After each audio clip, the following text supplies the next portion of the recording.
The Christmas Gala, or rather, the Henderson Global Annual Gala, was already a smoothly running engine of prestige when the mechanism for humiliation was silently engaged.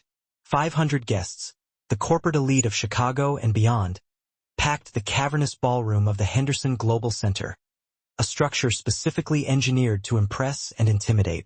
The highly polished black marble floors caught and intensified the blinding light of tiered crystal chandeliers, multiplying the glittering excess.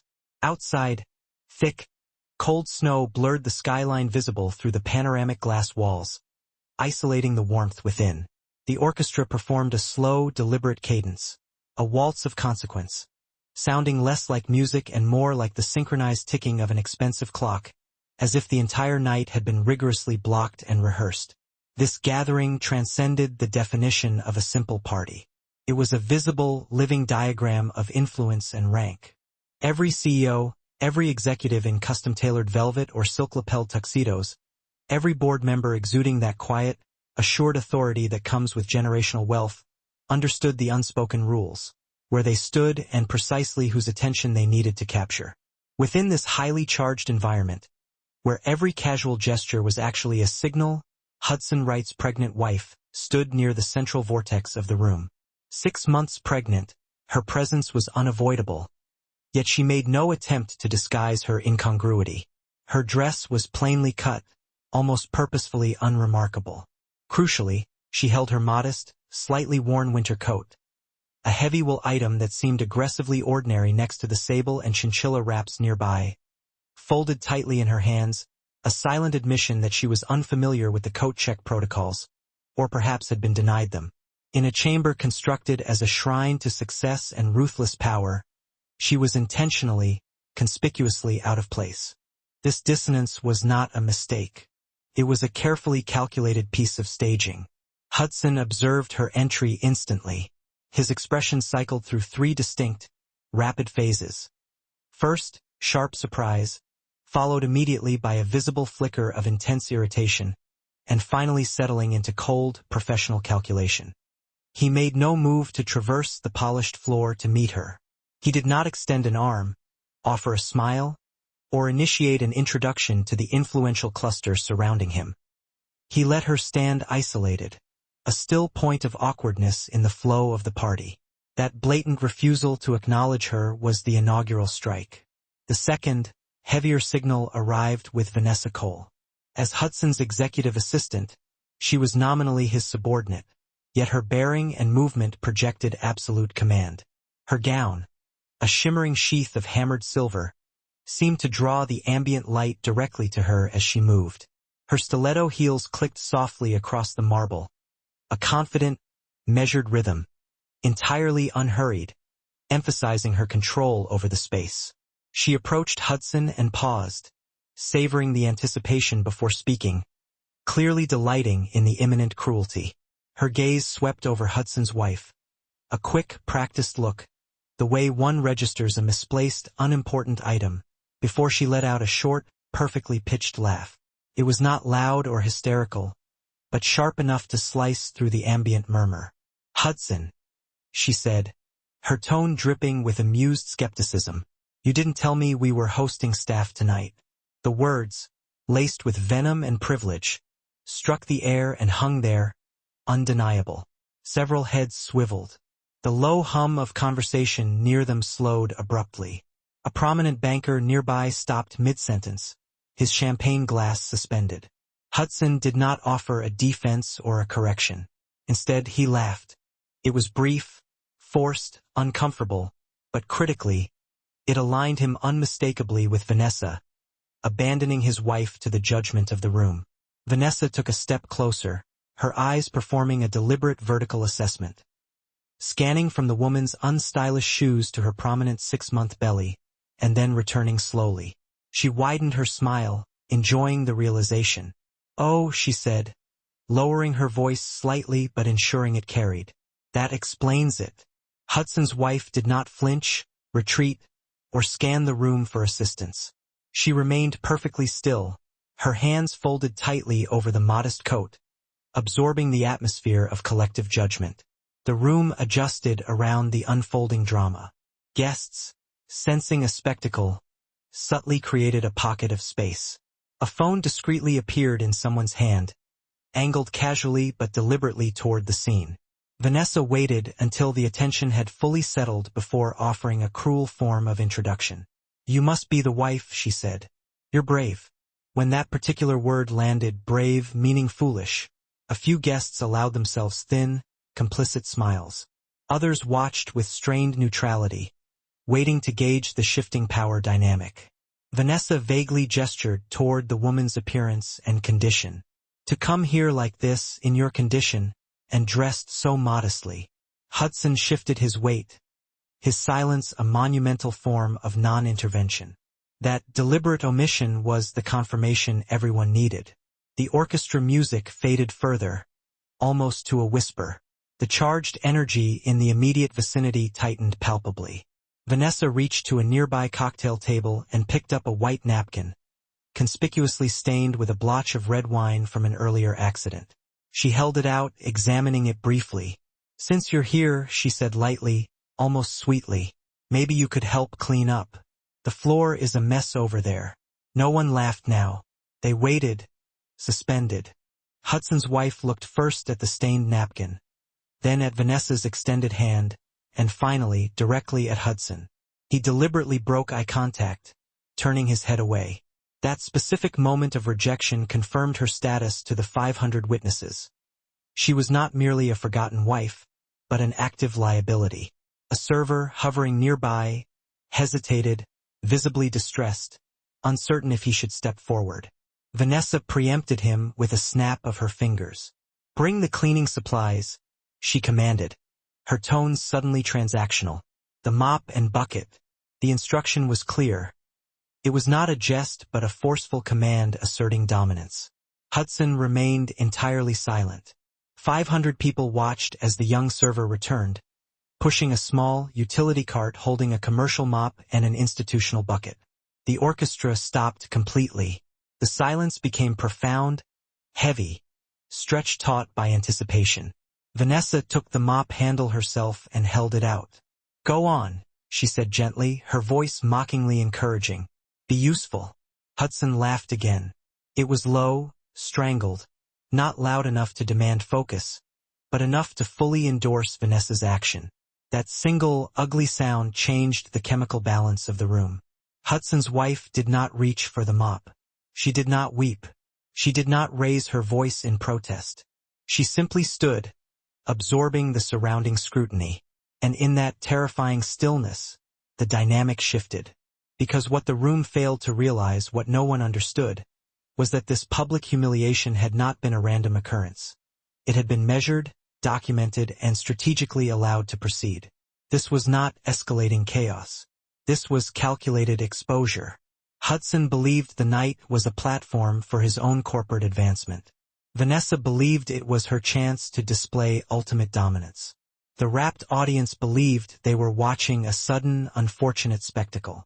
They were all profoundly wrong. What they were witnessing was the pressurized final moment before inevitable, measured consequence. The woman remained silent. Vanessa misinterpreted that stillness as frozen submission. Hudson mistook it for debilitating weakness. Neither of them grasped the irreversible process that had already been set in motion. The mop remained suspended, a bizarre, vulgar centerpiece between them, and the night, still young, began its unavoidable, irreversible turn. The room did not erupt after the mop was offered. It didn't need to. What followed was worse. A deep, profound silence that settled over the ballroom like a patient, observing entity. It was not awkward silence. This was deliberate, analytical quiet. 500 people watched without interruption, without protest, and critically without leaving. The discomfort had evaporated, replaced by intense, focused attention. Vanessa Cole lowered the mop slightly, studying the pregnant woman's face, searching for any reaction. Tears, a flush of anger, a plea that never came. This absence unsettled her. People like Vanessa were masters of control achieved through triggering response. Stillness denied her the satisfaction of the kill. Hudson Wright cleared his throat, performing a necessary bit of theater. "Leah," he said quietly, leaning in just enough to cultivate a public image of concern. "You're tired. You should go home." He delivered the line with the cold, measured tone of men who wish to appear reasonable and judicious in front of witnesses. It was not cruel in volume, nor was it loving. It was pure, clinical dismissal. That sentence landed harder and traveled further than the spectacle of the mop. Several prominent guests exchanged guarded glances. Someone near the back shifted his weight, uncomfortable now, but still unwilling to intervene. This was not their marriage. This was not their risk. Vanessa smiled again, relieved that Hudson had definitively chosen his allegiance.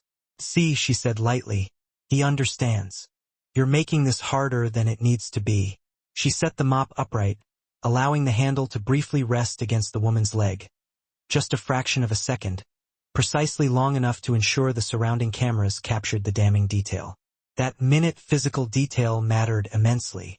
Hudson's wife stepped back once, slowly, reclaiming her personal space without ever physically touching the object. Her expression remained neutral, a mask of careful observation. Her hands remained folded over the coat, protective, utterly steady. The room recalibrated. Whispers began again, low and careful. Phones were no longer hidden. The incident had crossed the threshold into documented spectacle. A woman in an expensive navy gown leaned toward her companion and murmured, "Is she really his wife?" Apparently someone replied. Vanessa overheard them. She delighted in the confirming buzz. "You know," she said conversationally, addressing the small, wrapped cluster that had formed. "I always tell Hudson how crucial image is in this company. Perception matters. You simply can't move up looking like that." She gestured vaguely at Leah's figure. "That," she continued, "isn't executive material." Hudson said nothing. The orchestra resumed softly, the music now distant, supportive, like background noise strategically piped into a courtroom. Waiters moved cautiously around the periphery, trained to continue service even as corporate reputations collapsed. Hudson's wife turned her head slightly, scanning the space, not in desperate search of rescue, but as if cataloging faces. Board members, senior executives, the influential who would later swear they hadn't laughed, hadn't watched, hadn't been aware. They were mistaken. The audience expected this was the moment where most stories pivot, where an interruption occurs, where security intervenes, where the humiliation peaks and the narrative shifts. But the story did not. Instead, it deliberately slowed. Vanessa took a glass of champagne from a passing tray and lifted it in a small, mocking toast. "To honesty," she said, "and knowing your place." She drank. Hudson shifted yet again, visibly uneasy, sensing the room's scrutiny turning sharper, colder. "Vanessa," he said, his voice lower this time. "That's enough. Enough for optics, that is, but not for his wife." Vanessa raised an eyebrow, challenging his sudden attempt at decorum. "Is it?" She looked back at Leah. "I mean, she came here uninvited, wearing that, standing around like she belongs. Someone has to explain how things work." That was when the first microflashback surfaced for the narrator's framing. 3 years earlier, in a brightly lit community center on the south side of Chicago, Hudson Wright had first shaken this same woman's hand. She had been volunteering, wearing comfortable jeans and a sweater, her hair pulled back, her name introduced without titles or professional context. Hudson had smiled then, warmly, eagerly, attentive. "You're different," he had told her that day. That fragment of memory lasted less than 10 seconds. It did nothing to soften the current reality. Back in the ballroom, Hudson's wife spoke for the first time since the mop was presented. "No," she said quietly. "Someone doesn't."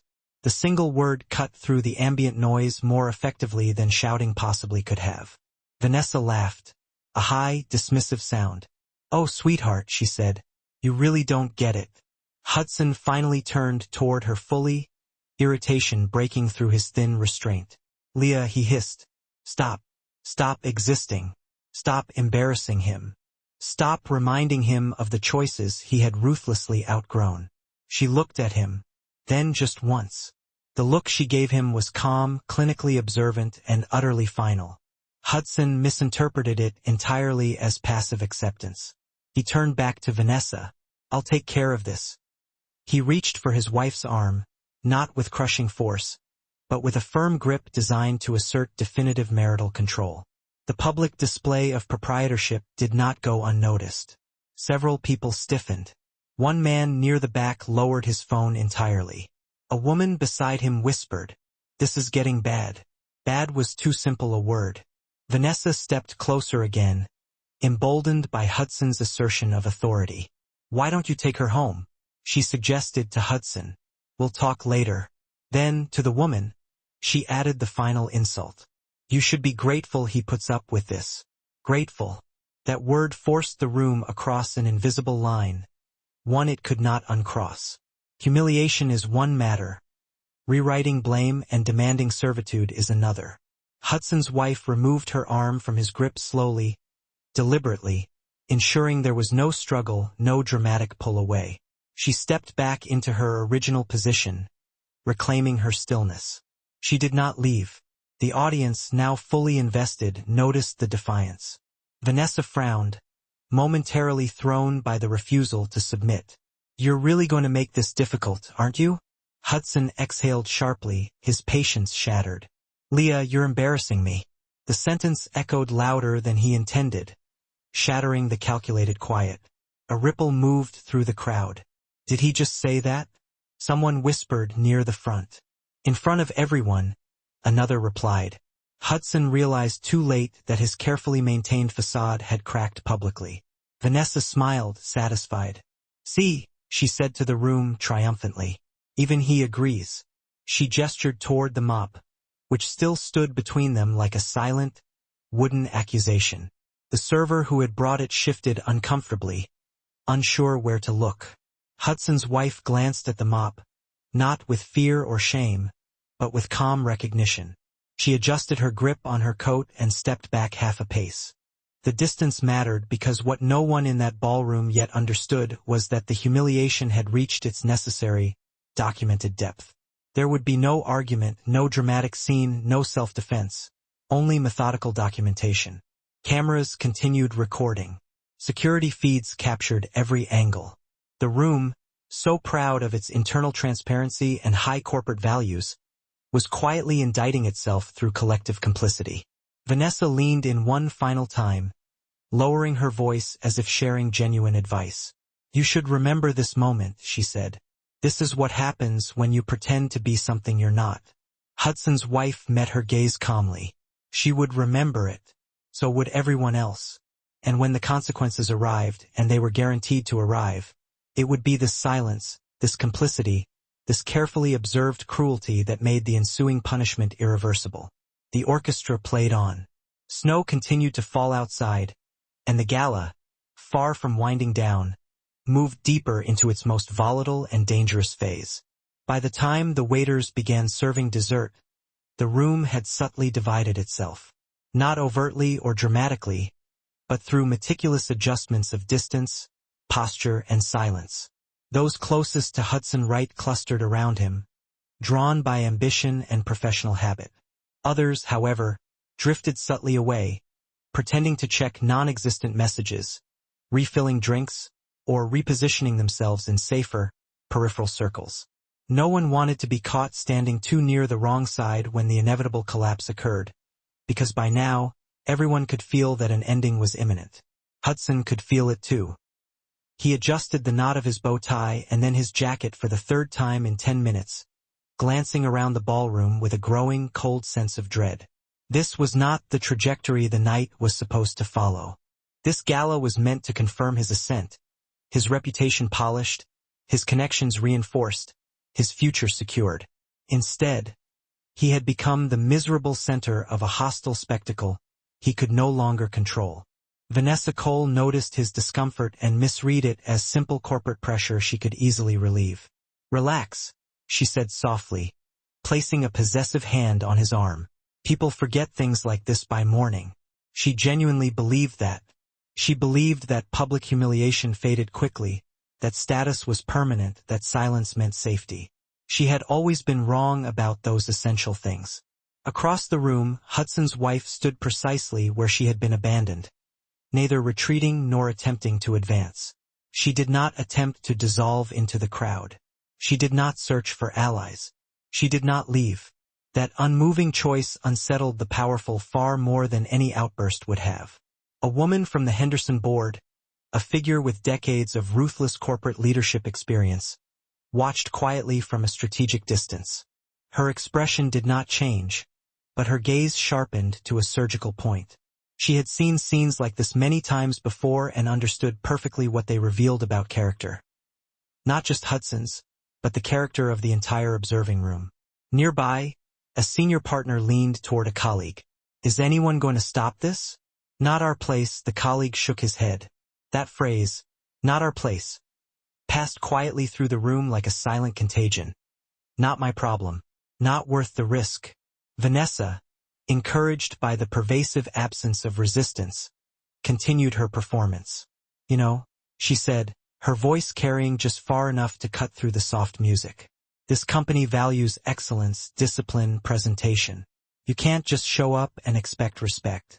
She glanced pointedly at Leah's coat, then back at Hudson.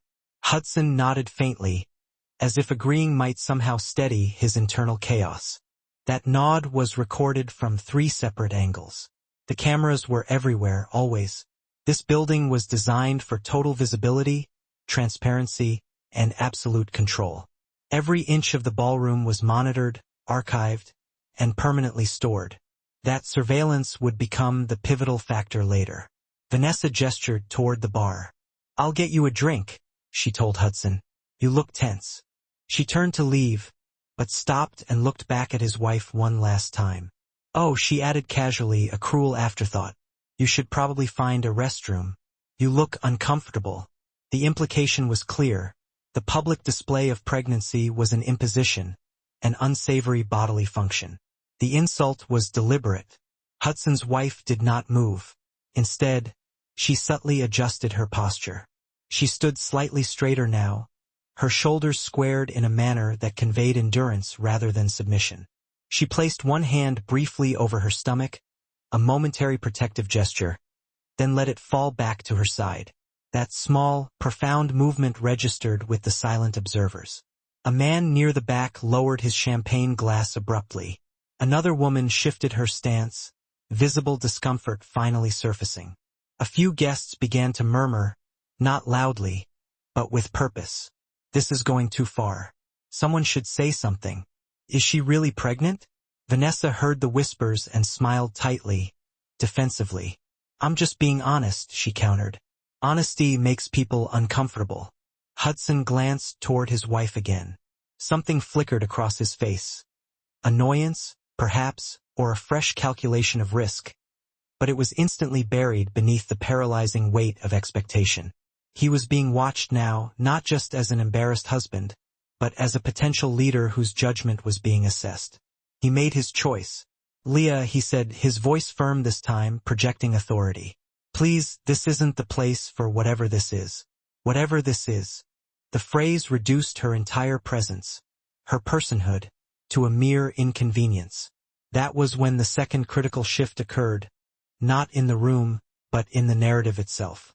Because while the audience still believed this was a spontaneous, spiraling humiliation, something else had been meticulously prepared. Weeks earlier, Hudson's wife had sat in a quiet, anonymous office on the north side of the city, across from a private investigator who asked only necessary questions. Photos had been laid out neatly across the dark wood desk. Hotel lobbies, dimly lit restaurants, a hand resting too familiarly on Hudson's arm at a distance. She had not cried in that office. She had simply listened. The investigator had spoken calmly, professionally, outlining precise timelines, financial transactions, and patterns of behavior. Nothing sensational, just undeniable facts. That memory surfaced now, not as raw pain, but as cold, solid confirmation. Back in the ballroom, Hudson took a step closer to his wife, lowering his voice until it was almost a snarl. "You're embarrassing me," he said again, sharper now. "Go home." Several people nearby clearly heard the command. A woman near the bar inhaled sharply. A man beside her muttered, "Jesus." Vanessa, sensing the sudden spike in energy, laughed too loudly, covering her unease. "Honestly," she said, "she's acting like a martyr." Martyr. Hudson's wife finally turned her head toward the sound. The orchestra was playing something slow and constrained. The music filled the charged spaces between words, making each delivered insult echo longer than intended. She did not respond verbally. That stretched, deliberate silence inflicted far more damage than any confrontation could have, because silence invites interpretation, and the room was beginning to interpret. A senior executive leaned toward his assistant. "Make a note of this," he whispered, "just in case." Another guest quietly stepped away from Hudson, creating a small, noticeable gap around him. Vanessa noticed the gap. Her smile faltered for half a second. She recovered quickly. "You know," she said, trying to reestablish dominance. "Some women think marriage is a free pass. They stop trying. They stop earning their place." Hudson nodded again, reflexively agreeing with the familiar logic of ambition. That nod sealed his fate among the quiet observers. Across the ballroom, a door near the rear entrance opened briefly, then closed. No one paid overt attention. No announcement was made. No interruption occurred. Yet Hudson's wife glanced subtly toward that doorway, not openly, not expectantly, but with the quiet awareness of someone who understands precise timing. She adjusted the envelope tucked into her purse without looking at it. The night was no longer about humiliation. It was about exposure. Vanessa took another sip of champagne, then set her glass down, emboldened by the lack of physical fight. "I think it's time," she said brightly. "This is getting awkward." She reached again for the mop handle. Hudson's wife did not flinch, and for the first time since the gala began, Hudson felt a profound, chilling emotion he could not name. It wasn't guilt, nor was it simple fear. It was cold anticipation. He did not yet understand why. The orchestra swelled slightly. The house lights dimmed just a fraction, signaling the imminent approach of the evening's formal program. The master of ceremonies stepped onto the central stage, microphone in hand. "Ladies and gentlemen," he said warmly, his voice amplified, "if I could have your attention." The room turned en masse. Hudson exhaled, a wave of profound relief washing over him. A distraction. A pause. Perhaps the end of this humiliating interlude. He was desperately wrong. The program was about to begin, and with it, the part of the night that could not be undone. When the master of ceremonies raised the microphone, the room complied instantly. 500 conversations collapsed into silence. Chairs angled toward the stage. Phones lowered slightly, though many remained recording, ready. The orchestra held a sustained, crystalline note, then faded out completely. "Ladies and gentlemen," the MC said, smiling professionally, "thank you for joining us tonight for Henderson Global's annual Christmas Gala. Before we begin the evening's formal program, we'd like to welcome a very special guest." Hudson Wright straightened his jacket, his pulse accelerating. This was the precise moment he had been waiting for, the introduction that would signal his rising status. Vanessa Cole reached for his arm again, squeezing lightly, proprietarily. "This is it," she whispered. "Smile." Hudson smiled, broad and hungry. He was certain this introduction was about him. The spotlight shifted, cutting intensely through the dimmed lights. It bypassed Hudson. It bypassed the senior executives near the stage. It settled on the imposing, ornate main entrance at the rear of the ballroom. The heavy, polished doors opened slowly. The room inhaled as one. The man who entered did not hurry. He did not nervously scan the room for friends or acknowledge the attention. He walked with the unhurried, measured precision of someone who possessed time rather than chased it. Silver hair, a meticulously tailored charcoal tuxedo, discreet platinum cufflinks that caught the light only when his wrist moved. He was flanked by a small contingent. Security details, a legal advisor, and a small administrative team. People whose presence signaled inherent order, not superficial spectacle. This was not a celebrity entrance. This was authority itself taking the stage. The MC's voice shifted, unconsciously deepening into something far more formal and respectful. Please welcome the founder and chief executive officer of Henderson Global Industries, Mr. Gregory Wallace. The applause was immediate, deafening, and overwhelming, a standing ovation from the entire ballroom. Hudson's smile widened, but it became fixed and strained. He stepped forward instinctively, preparing to position himself within reach of this defining corporate moment. Vanessa adjusted her posture, already rehearsing the perfect introductory line she planned to deliver. Gregory Wallace did not look at either of them. His eyes moved slowly, deliberately across the sea of faces, absorbing posture, expressions, and distance. He did not wave or offer a customary nod. Then his movement stopped entirely. He saw her.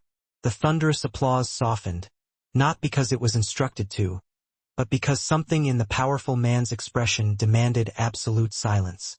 Gregory Wallace stopped walking. The entire room followed his unwavering gaze.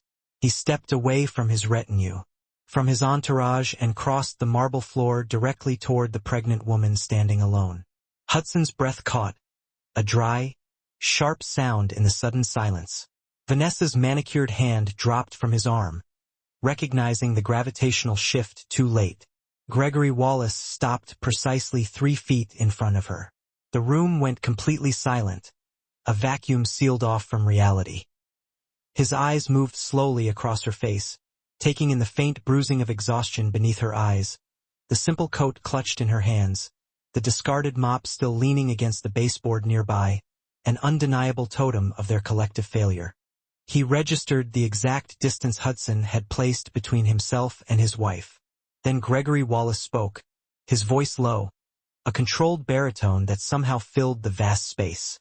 "Are you all right, sweetheart?" The word landed like a physical strike against the polished marble, reverberating not with love, but with proprietorship and absolute status. "Sweetheart," he repeated, emphasizing the term. "Not employee, not guest, not charity case. Sweetheart." A collective murmur rippled through the room, too soft to form distinct words, yet too pervasive and loud to be ignored. The woman nodded once, a gesture of private acknowledgement. Yes. Gregory Wallace turned then, slowly, deliberately, to face the staggered audience. "Would someone care to explain?" he said, his tone perfectly even, devoid of visible anger. "Why my pregnant daughter was offered cleaning supplies at a company event intended to celebrate leadership." The word daughter did not shatter the room. It structurally dismantled it. Hudson staggered back half a step, the foundation beneath his professional identity cracking. Vanessa froze, the blood draining from her face. Phones came up instantly now, no longer concealed in pockets but openly, urgently recording. The MC lowered the microphone without being asked, an instinctive deference to the superior authority now present. Gregory Wallace continued, his voice utterly calm, measured, carrying easily across the distance without the need for electronic amplification. "I was told this evening was meant to celebrate leadership, integrity, and corporate values," he stated. He gestured toward the mop, a silent, damning indictment. "Is this," he demanded of the collective assembly, "how those values are demonstrated?" No one answered. They couldn't. The capacity for speech had deserted them, replaced by paralyzing self-interest. That was when a revelation, a profound structural flashback, locked into place for those few who understood Gregory Wallace. It was not an emotional or sentimental memory, but a cold, administrative one. Years earlier, Gregory Wallace had stood in this same building during a critical quarterly review, signing off on a new global code of conduct, a series of complex acquisitions, and updated ethics policies. He had insisted repeatedly that leadership, true leadership, was measured not by performance alone, but by restraint under power, the ethical choices made when consequences seemed distant. "People show you who they are," he had told his entire board, "when they believe no one important is watching." That principle, the cornerstone of the entire corporate culture he had engineered, had just been tested, and the entire room had failed publicly. Gregory Wallace turned slightly, and a woman from his administrative team stepped forward instantly, holding a slim tablet. "Sir," she said quietly, "everything has been documented, time-stamped, and catalogued." Gregory Wallace nodded once. "Good." Hudson, finding his voice then, brittle, rushed, a desperate cascade of sound, tried to intervene. "Mr. Wallace," he said, forcing a smile that felt like rigor mortis setting in. "I'm Hudson, right? Senior Marketing Director. It's an honor to finally meet you." Gregory Wallace did not look at him. He reached for his daughter's hand instead, a gesture of priority. "Did anyone hear?" he asked her gently, his focus entirely on her, making the silence of the room unbearable. "Defend you?" She did not answer immediately. That pause was intentional, allowing the silence to stretch long enough for every person in the room to feel utterly complicit. Then, she shook her head once. "No." Gregory Wallace exhaled slowly. It was not a sound of anger, but of cold, clinical acknowledgement. "That," he said quietly, addressing the floor, "is unfortunate." Vanessa recovered just enough to attempt the crucial maneuver of damage control. "Sir," she said quickly, her voice sharp with effort. "There's been a misunderstanding." She paused, calculating. "I didn't realize." "You didn't realize what?" Gregory Wallace asked, finally turning toward her, his gaze holding all the weight of the company's annual profit margin. Vanessa swallowed, the word catching in her throat. "That she was your daughter." Gregory Wallace studied her for a moment, letting her rationalization hang in the air. "So," he said, his voice dropping to an almost philosophical level. "Had she not been, this treatment, the humiliation, the dismissal, would have been acceptable to you." Vanessa opened her mouth, closed it again, unable to frame a denial that wasn't a further admission of guilt. Gregory Wallace nodded again, accepting her silence as testimony. "Thank you for clarifying the moral standard you operate under." He turned immediately to his legal advisor. "Begin review." The advisor tapped the tablet once. That single, silent action carried more procedural weight than any shouting fit ever could. Gregory Wallace addressed the room again, ensuring every last person understood the gravity of the shift. "For the avoidance of doubt," he said, his voice cutting through the manufactured decorum. "My daughter chose to live privately. She chose simplicity. She chose anonymity." His gaze swept across the audience, a searchlight finding every pair of eyes. "Tonight, many of you chose cruelty." A few people shifted uncomfortably, recognizing the shift from social commentary to documented offense. "Documentation from this evening," he continued, "will be reviewed in full. Anyone found participating in harassment or discrimination, through action or purposeful inaction, will be contacted within 72 hours. He paused, the silence now a threat assessment. "Consequences will follow."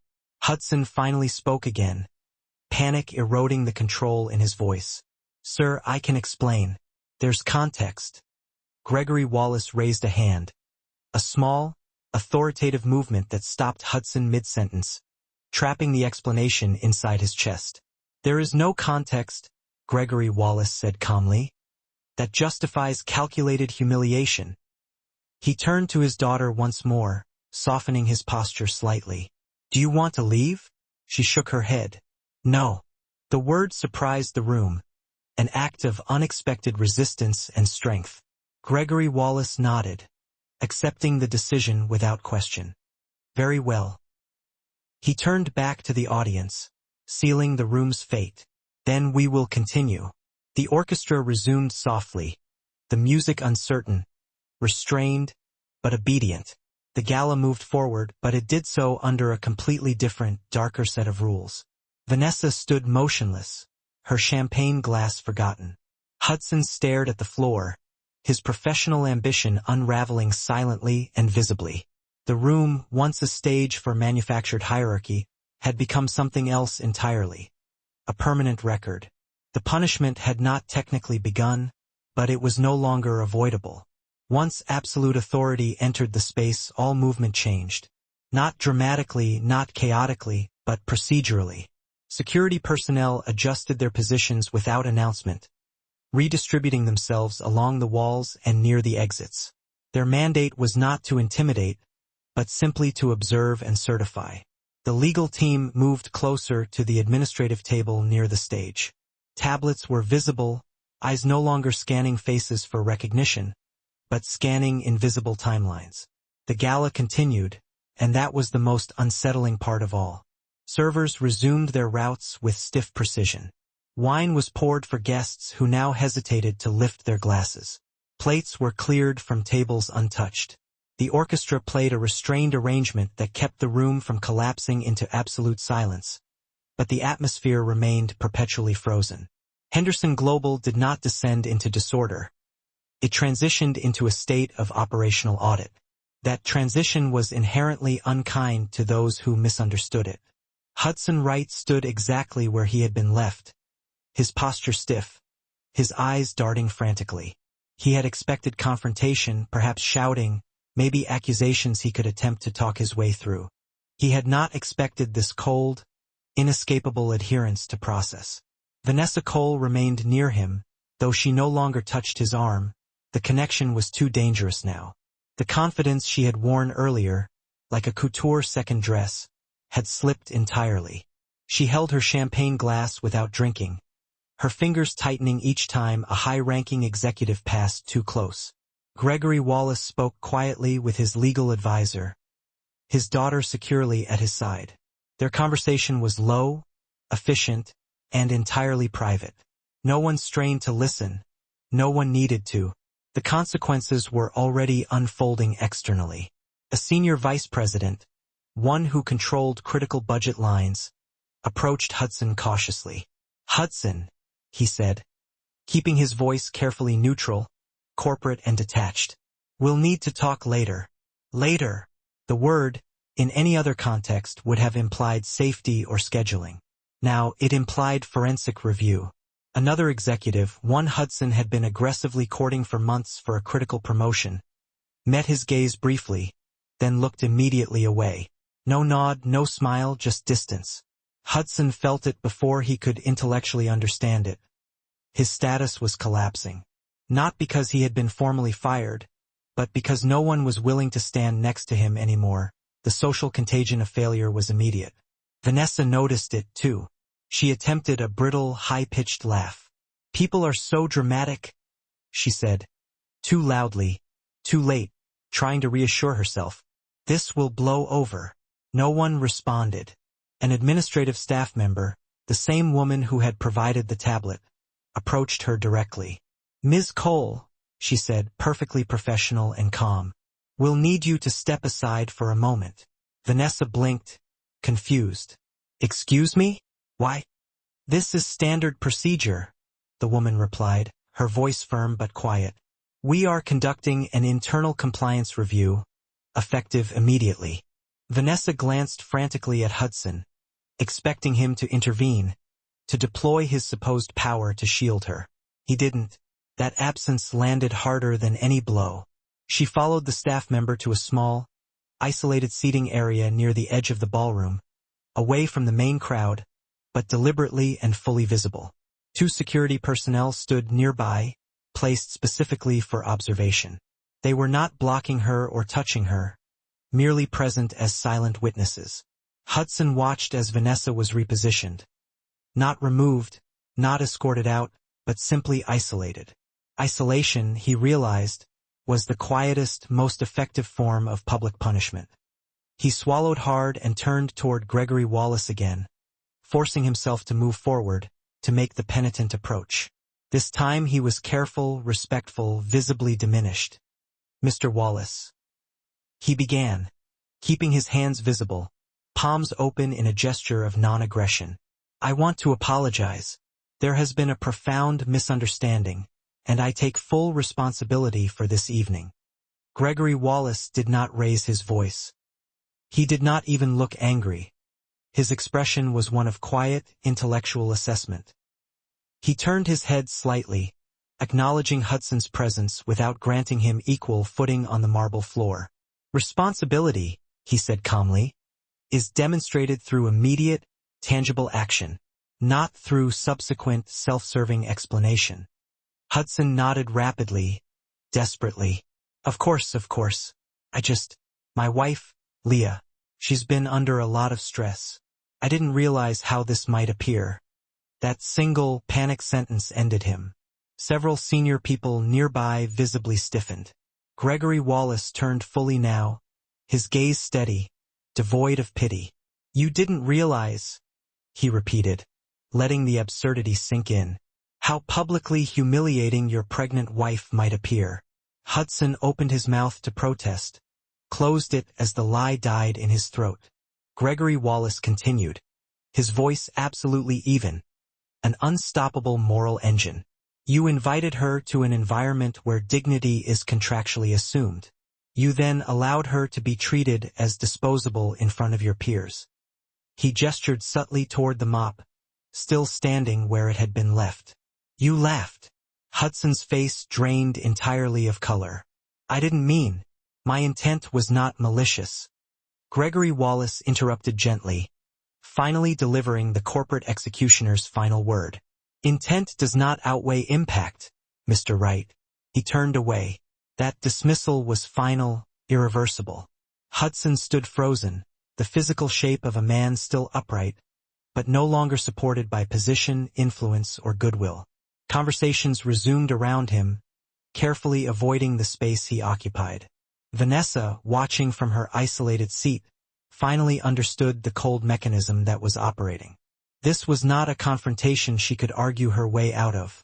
This was classification. Her phone vibrated once, then again. She glanced down quickly.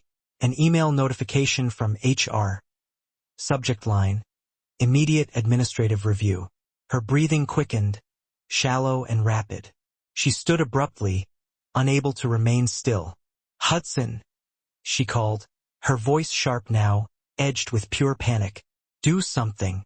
He looked at her, really looked at her, and for the first time that night, he understood the true cause of his strategic misalignment. He said nothing. Vanessa's expression hardened into pure, raging disbelief. You're not just going to let this happen? She hissed, the volume barely contained. Security did not intervene. They didn't need to. The damage was already entirely internal. Across the room, Gregory Wallace addressed a small cluster of highly placed board members, his tone never rising above conversational volume. Decisions were made, notes were taken, and names were officially recorded. A legal advisor nodded once, a movement that carried consequences that would not be immediate, but would be excruciatingly thorough. Hudson felt his phone vibrate in his pocket. Then again, and again. Text messages, emails, missed calls. He didn't check them. He didn't need to. The room had already provided the answer. Meanwhile, his wife remained where she was, near Gregory Wallace. Silent, composed, untouchable by the chaos she had not created. People began to look at her differently now. Not with pity, not with amusement, but with profound caution. She had not raised her voice. She had not demanded justice. She had not revealed her status herself. She had simply endured.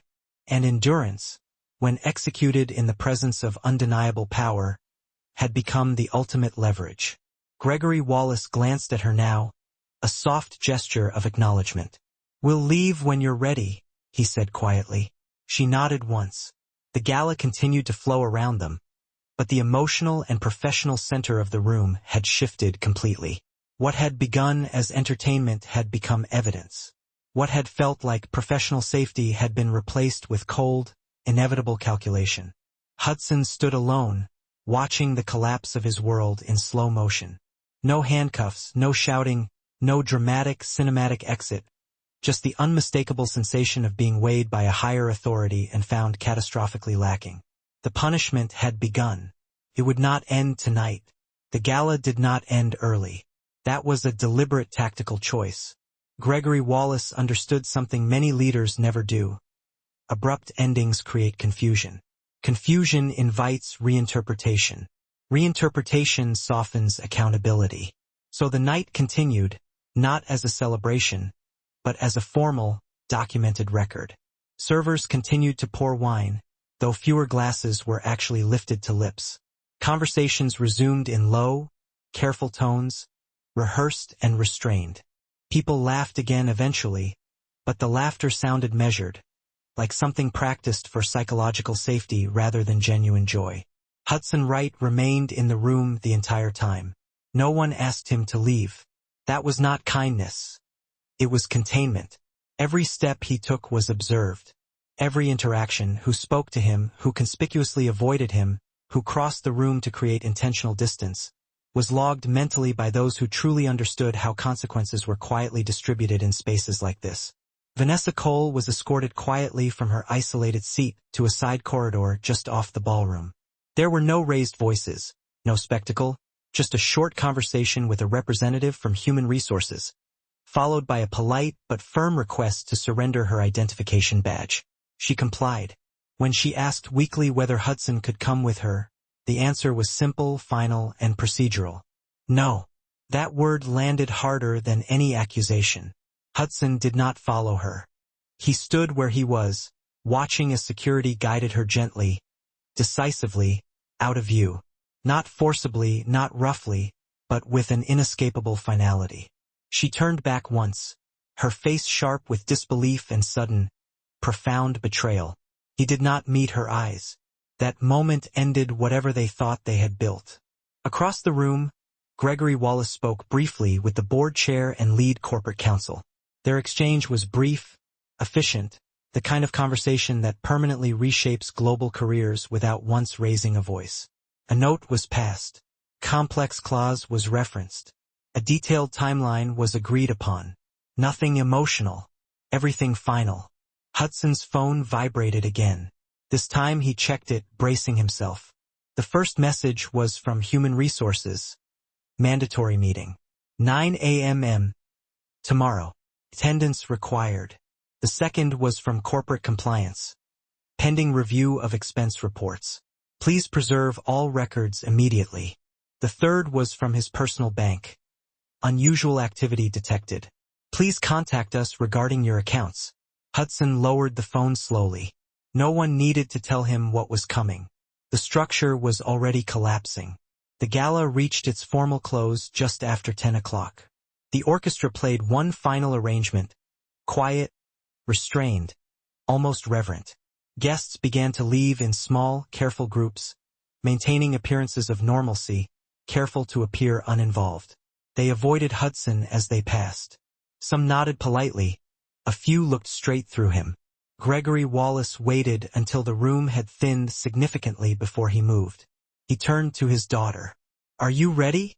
She looked once more around the immense ballroom, not searching for vindication, not for apologies, but for absolute clarity. Her gaze moved from the massive chandeliers to the cold, reflective marble floors, to the doorway where Vanessa had disappeared, and finally rested on Hudson, standing entirely alone. She nodded. Yes. Gregory Wallace offered his arm. She took it, the contact secure. They walked together, slowly, deliberately, through the center of the emptying room. No applause followed them. No commentary. Just silence. That heavy, meaningful silence mattered more than any celebration. Hudson watched them go. He considered calling out, offering a final, desperate apology, perhaps begging. He did not, because even now, his primary instinct was calculating how to frame it, how to recover, how to survive. That defining, transactional instinct had not changed. Outside, the snow had thickened into a solid sheet. The city glowed under the streetlights, the cold sharp and clarifying. A car waited at the curb, discreet and unmarked, a silent black sedan. Gregory Wallace opened the door for his daughter himself. As she stepped inside, she paused for the briefest moment. At the edge of the highly reflective window, where memory anchors often settle, a flashback surfaced. It was not dramatic or sentimental. A quiet kitchen years earlier in a small apartment far from this place. Hudson sitting at the table, talking excitedly about his future, about ambition, about how success absolutely required sacrifice. She had listened, and she had believed him then. That memory ended without resolution. She entered the car. The door closed with a muted, expensive thud. The driver pulled away into the night. Hudson remained on the steps of the building long after the last guest had left. The sharp wind cut through his expensive jacket. He barely noticed. The next morning unfolded exactly as procedure dictated. Human resources did not shout. They did not accuse. They reviewed his file. Compliance did not threaten. They audited his expenses. Legal did not dramatize the situation. They meticulously documented the failures.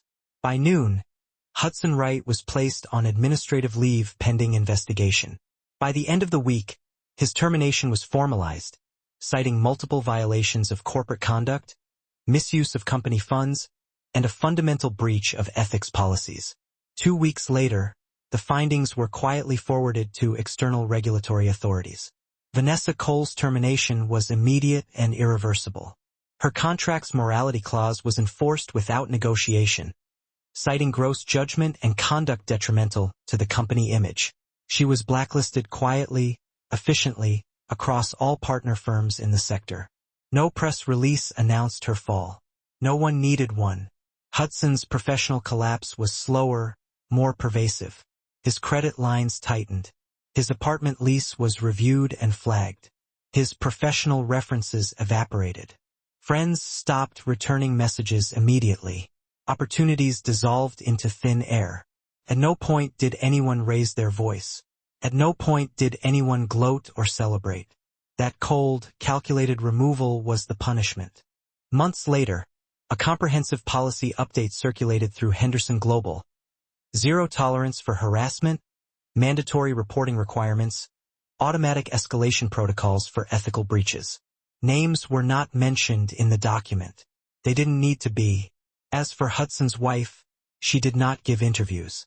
She did not publish public statements. She did not tell her story publicly. She returned to her private life with a clarity and resolve she had not possessed before. She did not regret the silence of that night. She understood now what it had successfully accomplished. The gala footage was never officially released, but fragments surfaced anyway. Phones had been recording. People had been watching. The story spread, not as a messy scandal, but as an absolute corporate warning. And in that warning was a final, undeniable lesson. Power does not protect cruelty. Silence does not excuse it. And patience, when paired with truth and procedure, does not forget. The night ended without applause. That was intentional, because true authority does not require celebration. It requires memory.